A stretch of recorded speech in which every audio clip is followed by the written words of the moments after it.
Hey guys, Happy New Year by the way, but I have another bad news. As you know, I'm in Krakow playing a chess tournament and I'm constantly playing against lower rated players. Like here, I'm 2000 FIDE, my opponent is 1873, and look what's happening here.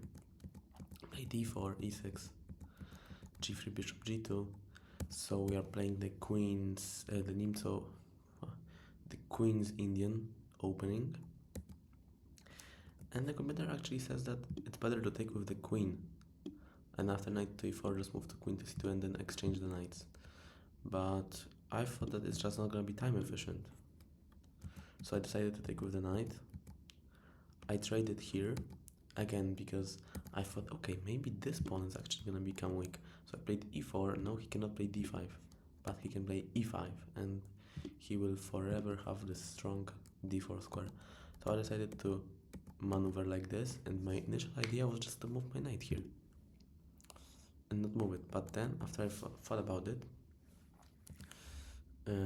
yeah, like I was thinking of taking before I played knight to h4, but actually knight to e3 turned out to be a little bit better. This knight is the best piece on the chessboard. Like obviously the queen is the best, right? But for the potential that the knight has, it has almost all of the potential. Like looking at the d5, looking at f5, protecting the bishop, meaning you're gonna see that this knight is gonna play a crucial role in this game.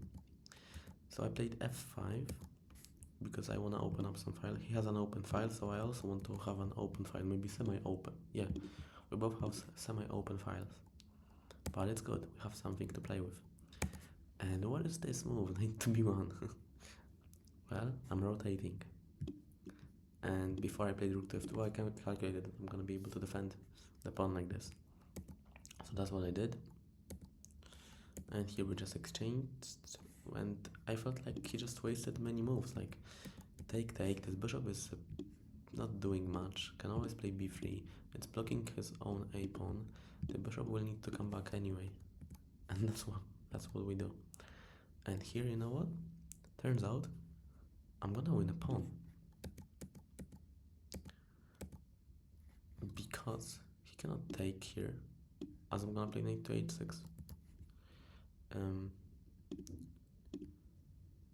He cannot take here because you know what, I'm gonna play knight to h6 anyway, and if he takes, the queen protects it.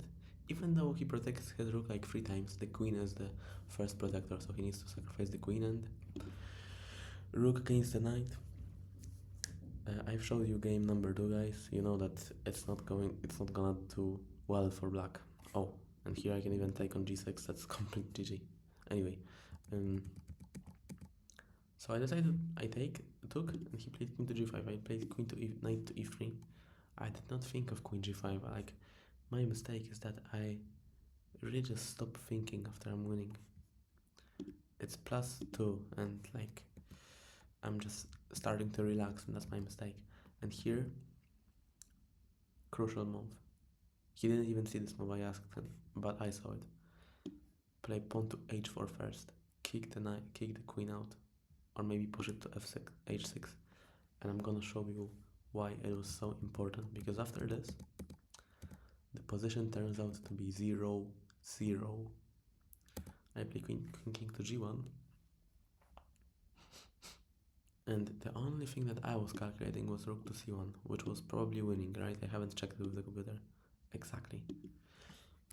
The problem is he could have played queen to d2, and I just didn't see this move, which is crazy. I looked at everything, g6, h6, literally everything, but missed queen to d2. Crazy. I was forced to exchange, which is not great for me because his king was super weak and my rook was the main queen, and rook attack was better than his. And after this, look at this. After this, look at this. This is crazy. Why am I saying this? I don't know, but we end up in a completely equal rook endgame. I'm catching this pawn here, playing rook to e7, taking this pawn, Now playing rook to e4 to play g4 and protect the pawn. But obviously, rook and the pawn against the rook is a complete draw. Like, I think many people would draw against me, even people who are like 1200 FIDE. So take, and that's what happens. I missed h4 and that's why I drew the game instead of winning it. Crazy. I don't deserve the 1000 FIDE if I play like this. Thank you for watching and bye.